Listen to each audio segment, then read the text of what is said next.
Malam ini, di era 2020-an yang serba terhubung ini, coba kita berhenti sejenak. Pernahkah kamu menonton sebuah film dan merasa ada yang janggal? Bukan karena ceritanya jelek, tapi karena kamu merasa sedang digurui. Merasa bahwa apa yang kamu tonton bukanlah sebuah cerita, melainkan sebuah agenda. Akhir-akhir ini, makin banyak film barat yang terasa berbeda. Isu ras, gender, LGBTQ+, bahkan pandangan politik yang rumit, semuanya seolah menjadi daftar wajib yang harus dicentang dalam satu film. Inilah fenomena yang riuh dibicarakan di seluruh dunia, yang dikenal dengan sebutan woke. Apa itu woke? Kita perlu adil. Awalnya, woke adalah istilah positif dengan niat yang mulia. Ia lahir dari perjuangan komunitas kulit hitam Amerika sebagai ajakan untuk terbangun dan sadar terhadap ketidakadilan rasial, diskriminasi sistemik, dan ketimpangan sosial yang nyata. Ia adalah kompas moral. Namun sekarang, kata itu seolah dibajak. Kompas itu direbut. Dari sebuah bentuk kepedulian tulus, ia bermutasi menjadi bendera politik dan identitas yang kaku. Ia tak lagi mengajak dialog, tapi seringkali menghakimi. Banyak yang kini menganggapnya bukan lagi soal keadilan, tapi sebuah operasi perubahan nilai yang dibungkus dengan indah, yang justru menciptakan lebih banyak perpecahan. Hollywood, pusat industri film dunia, kini seolah terserang demam yang sama. Kenapa?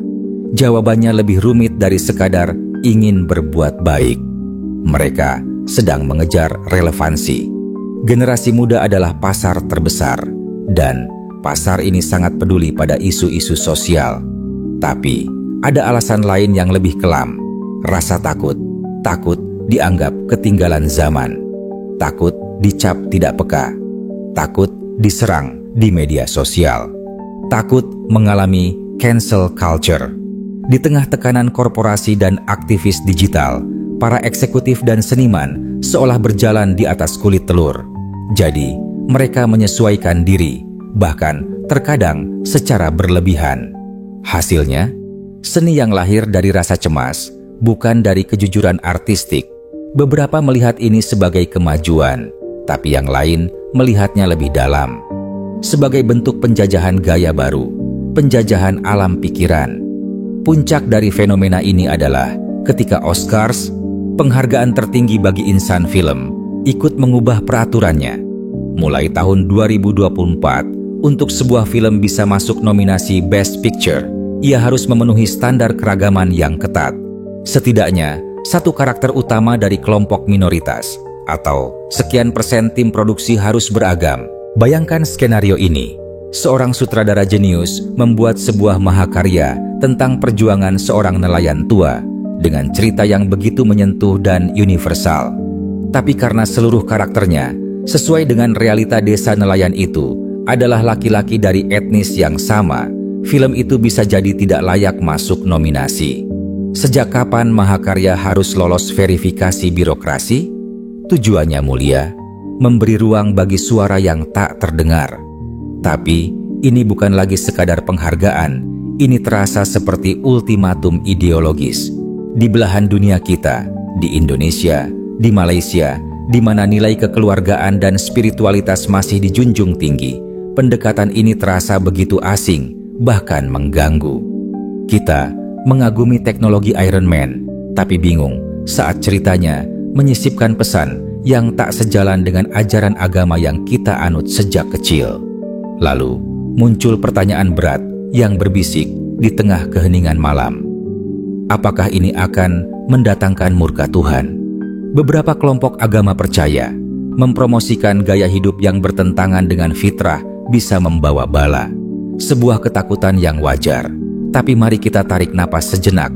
Mungkin bala yang sesungguhnya bukanlah film itu, melainkan robohnya iman kita saat menghadapinya. Mungkin Tuhan tak sedang murka. Mungkin Dia sedang menguji. Siapa di antara kita yang imannya hanya sebatas di KTP?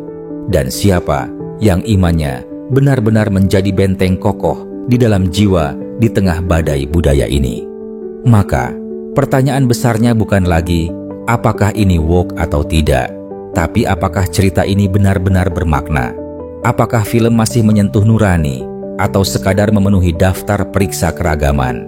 Sebagai penonton, pilihan kita bukan untuk membenci, tapi untuk membangun pertahanan aktif. Kita ambil yang baik, kita buang yang buruk. Tapi lebih dari itu, kita ciptakan arus kita sendiri. Dukung film lokal, tonton web series independen, hargai konten kreator yang mengangkat cerita bangsa kita. Badai budaya ini pasti datang. Pertanyaannya, apakah kita hanya akan menjadi daun kering yang pasrah terbawa arus? Atau kita akan menjadi nahkoda yang dengan gagah berani menunggangi badai itu?